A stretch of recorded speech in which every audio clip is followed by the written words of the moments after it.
Olá, que bom que você está aqui. O Antônio tinha um costume terrível de deixar tudo para depois. Quase sempre ele se complicava pra caramba. Tinha uma série de problemas na vida dele por causa disso. Saúde, relacionamentos, trabalho, amizades e tudo mais.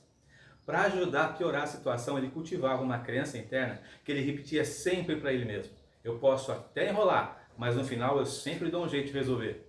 Mas não era bem assim que acontecia.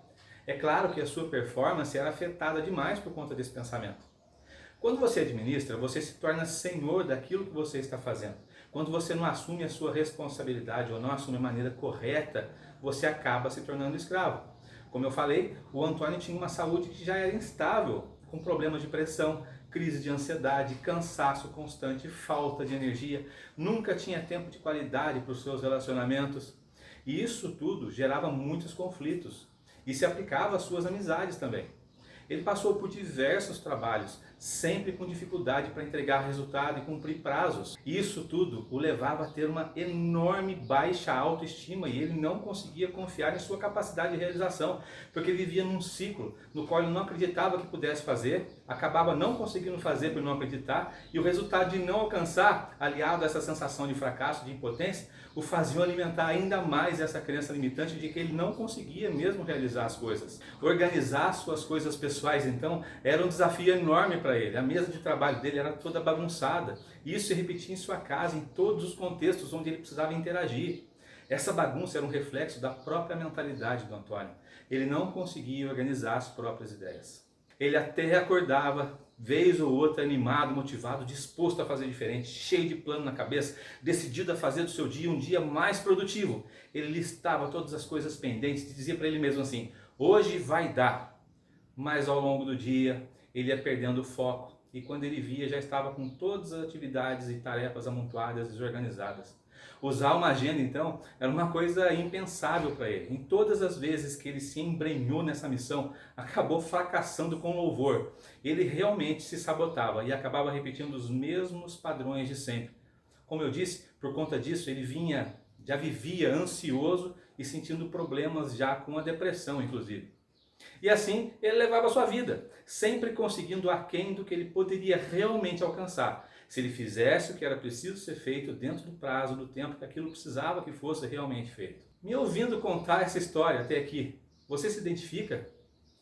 O quanto você se identifica? É muito? É pouco? E é importante eu te contar que o Antônio felizmente conseguiu mudar esse comportamento.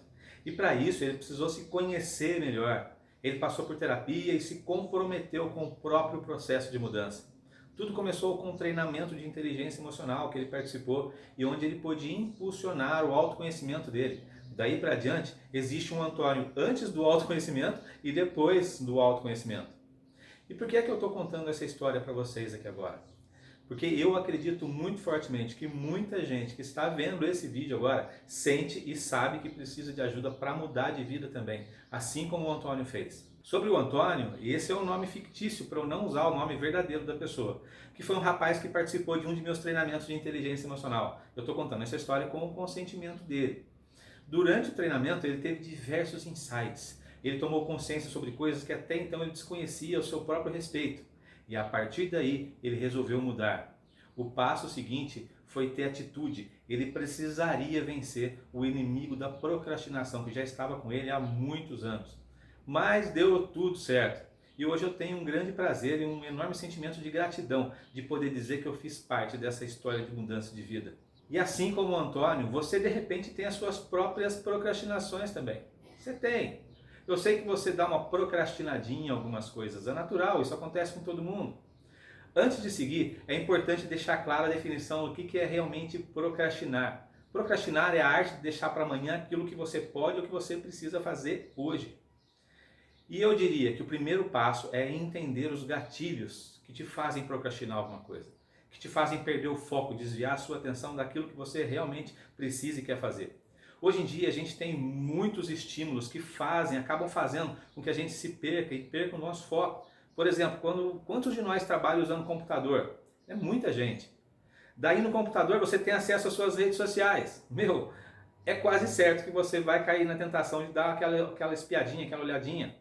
vai abrindo as abas do seu navegador de internet, de repente você lembra de alguma coisa ou de outra e já parte para outra, e vai fazer aquilo, vai deixando aquela que era importante para depois, 2 ou 3 ou até de repente mais horas depois, dentro de um buraco negro, uma fenda no espaço-tempo, e você desperdiçou todo esse tempo importante que você deveria estar fazendo aquilo que era necessário, ou que de repente é até mais produtivo e edificante. E os celulares acabam se tornando vilões nesse sentido também.